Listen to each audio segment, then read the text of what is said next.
নমস্কার দর্শক বন্ধুরা, এক্সট্রা টাইম বাংলায় আপনাদের সকলকে স্বাগত। এই মুহূর্তে আমি রয়েছি জোহাতি প্র্যাকটিস গ্রাউন্ড 2তে এবং কিছুক্ষণ আগেই শেষ হয়ে গেল মোহনবাগান সুপার জায়ান্টের অনুশীলন। আপনারা জানেন আগামী 10ই ফেব্রুয়ারি মোহনবাগান ঘরের মাঠে খেলতে নামবে হায়দ্রাবাদ এফসির বিরুদ্ধে এবং এই ম্যাচে কিন্তু মোহনবাগানের কাঠ সমস্যা, চোট সমস্যা সমস্ত কিন্তু কিছু রয়েছেই। ব্র্যান্ডন হ্যামিল, আনোয়ার আলী চোটের জন্য কিন্তু এখন অবধি অনিশ্চিত। কাঠ সমস্যার জন্য এই ম্যাচে নেই আরমান্দো সাদিকু এবং দীপক টাংরি।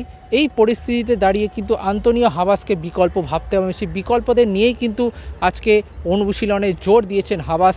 মূলত দেখা গিয়েছে গ্লেন মার্টিন্সের ওপর তিনি বেশি জোর দিচ্ছেন, জেসন কামিংসের ওপর তিনি বেশি জোর দিচ্ছেন, কারণ দুজনেই কিন্তু সাদিকু এবং দীপক টাংরি পরিবর্তন। ব্র্যান্ডন হ্যামিল তিনি কিন্তু অনুশীলন করলেন, তবে কতটা ফিট সেটা কিন্তু এখন অবধি বোঝা যাচ্ছে না।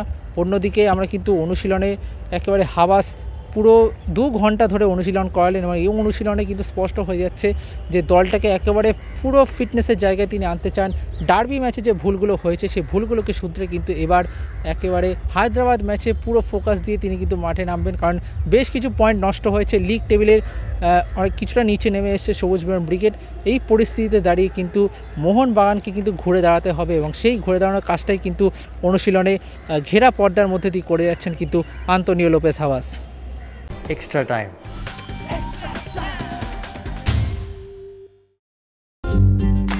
লেটেস্ট নিউজ আর এক্সক্লুসিভ ভিডিওর সঙ্গে আপডেট থাকতে এখনই সাবস্ক্রাইব করুন আমাদের ইউটিউব চ্যানেল। বেল আইকনে ক্লিক করতে ভুলবেন না যেন।